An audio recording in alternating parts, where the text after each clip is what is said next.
వానాకాలం వ్యవసాయ పనుల్లో తీరిక లేకుండా ఉండే పేదలకు ఇబ్బంది లేకుండా ఉండేందుకు ప్రభుత్వం మంచి ఆలోచనతో 3 నెలల రేషన్ బియ్యం ఒకేసారి ఇస్తోంది. అయితే కొత్త సాఫ్ట్వేర్ సాంకేతిక సమస్యలతో లబ్ధిదారులకు ఇక్కట్లు తప్పట్లేదు. 6 సార్లు వేలిముద్రలు వేయాల్సి వస్తుండటంతో తీవ్ర ఇబ్బంది ఎదుర్కొంటున్నారు. ఉమ్మడి ఖమ్మం జిల్లాలో రేషన్ దుకాణాల ఎదుట గంటలు రోజులుగా నిరీక్షించాల్సి వస్తోందని లబ్ధిదారులు వాపోతున్నారు. ఉమ్మడి ఖమ్మం జిల్లాలో 19,67,000 మంది లబ్ధిదారులుండగా 7 లక్షల రేషన్ కార్డులున్నాయి. 2 జిల్లాల్లో సుమారు 1,300 చౌక ధరల దుకాణాల ద్వారా రేషన్ బియ్యం పంపిణీ సాగుతోంది. 4 సభ్యులున్న కుటుంబానికి నెలకు 24 కిలోల చొప్పున 3 నెలలకు 72 కిలోల బియ్యం అందిస్తున్నారు. గతంతో పోలిస్తే ఇప్పుడు వేలిముద్రలు ఎక్కువసార్లు వేయాల్సి రావడంతో పాటు సాంకేతిక సమస్యలు తలెత్తుతున్నాయి. వేలిముద్రలు త్వరగా తీసుకోకపోవడం, సిగ్నల్ సమస్యలు తలెత్తుతుండటంతో బియ్యం పంపిణీలో తీవ్ర జాప్యం జరుగుతోంది. రేషన్ దుకాణాల ఎదుట గంటల కొద్దీ ఎదురు చూడలేక తమ వరుసల్లో సంచులు పెడుతున్నారు. ఇక్కడ ఒక్కొక్కరు 3 సార్లు తమ్మలేయాల్సి వస్తుంది, 3 సార్లు కాట పెట్టాల్సి వస్తుంది. అందుకని లేట్ అవుతుంది. ఈ 3 సార్లు తమ్మలేయడం వల్ల లేట్ అవుతుంది బాగా.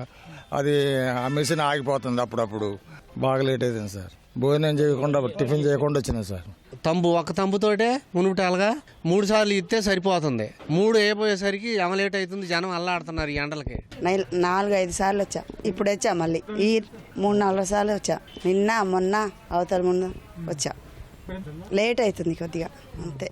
సన్నబియ్యం పంపిణీ చేస్తుండటంతో పేదలు అధిక సంఖ్యలో బియ్యం తీసుకునేందుకు చౌక ధరల దుకాణాలకు తరలివస్తున్నారు. ఉదయం 5 గంటల నుంచే క్యూలైన్లలో నిల్చుంటున్నారు. ఎండకు తాళలేక ఖాళీ బియ్యం సంచులను వరుసలో పెట్టి వెళ్తున్నారు. కొన్ని చోట్ల రేషన్ కార్డులను వరుస క్రమంలో డీలర్లు తమ వద్ద పెట్టుకుని లబ్ధిదారుడి వంతు వచ్చే ముందు ఫోన్ చేసి పిలుస్తున్నారు. మరికొన్ని చోట్ల 2 గంటలకు 10 మంది చొప్పున కేటాయించి పిలుస్తున్నారు. వేలిముద్రలు తీసేసి మాన్యువల్ గా ఇచ్చే ఏర్పాట్లు ఉంటే ప్రజలకు వేచి చూసే కష్టాలు తప్పుతాయని రేషన్ డీలర్లు చెబుతున్నారు. ఖమ్మం వంటి నగరాల్లో డివిజన్లో 1 మాత్రమే చౌక ధరల దుకాణం ఉండటంతో లబ్ధిదారులు లైన్లు కట్టాల్సి వస్తోంది. తమ పరిస్థితి మరింత దారుణంగా ఉందని వృద్ధులు ఆవేదన వ్యక్తం చేస్తున్నారు.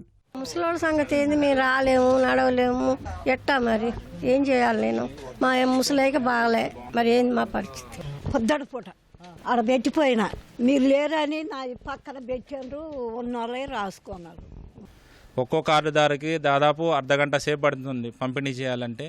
రోజు మీదకి మేము 30 నుంచి 40 మంది కంటే ఎక్కువ రేషన్ ఇవ్వలేకపోతున్నాం. ఇంతకుముందు ఒక్కరోజు దాదాపు 200-300 మందికి మేము రేషన్ పంపిణీ చేసేది. కానీ ఇప్పుడున్న పరిస్థితుల్లో ఈ 3 తంబులు వేయడం వల్ల కొద్దిమందికి ఒక్కోసారి 6 సార్లు కూడా తంబు వేయాల్సి వస్తుంది. కావున ప్రభుత్వం వారు ఒకే తంబుతో 3 నెలల బియ్యం పంపిణీ చేసే విధంగా, లేదంటే ఆ బ్లూటూత్ లేకుండా పంపిణీ చేసే విధంగా ఏర్పాటు చేయాలని మేము ప్రభుత్వాన్ని కోరుకుంటున్నాం. మిషన్లో ఈ 3 కేజీలు 5 కేజీలు అట్లా కాకుండా నెలకు ఒక్కసారే 18 కేజీలకు 18, 24 కేజీలకు 24 అట్లా ఇచ్చేస్తే 3 తంబులలో వెళ్ళిపోతారండి. వాళ్ళు కాకుండా 20 కేజీల కార్డుకి 4 కేజీలు ఒకసారి, 20 కేజీలు ఒకసారి కావడం వల్ల 6 తంబులకి జనాలు ఎక్కువ ఆగుతారు. మాకు పని కావట్లేదు, వాళ్ళు ఇబ్బంది పడతారు జనాలు. ఇప్పటికైనా బియ్యం పంపిణీలో సాంకేతిక సమస్య పరిష్కరించాలని ప్రజలు కోరుతున్నారు. ప్రత్యామ్నాయం ఆలోచించి ప్రజలకు ఇబ్బందులు దూరం చేయాలని విజ్ఞప్తి చేస్తున్నారు.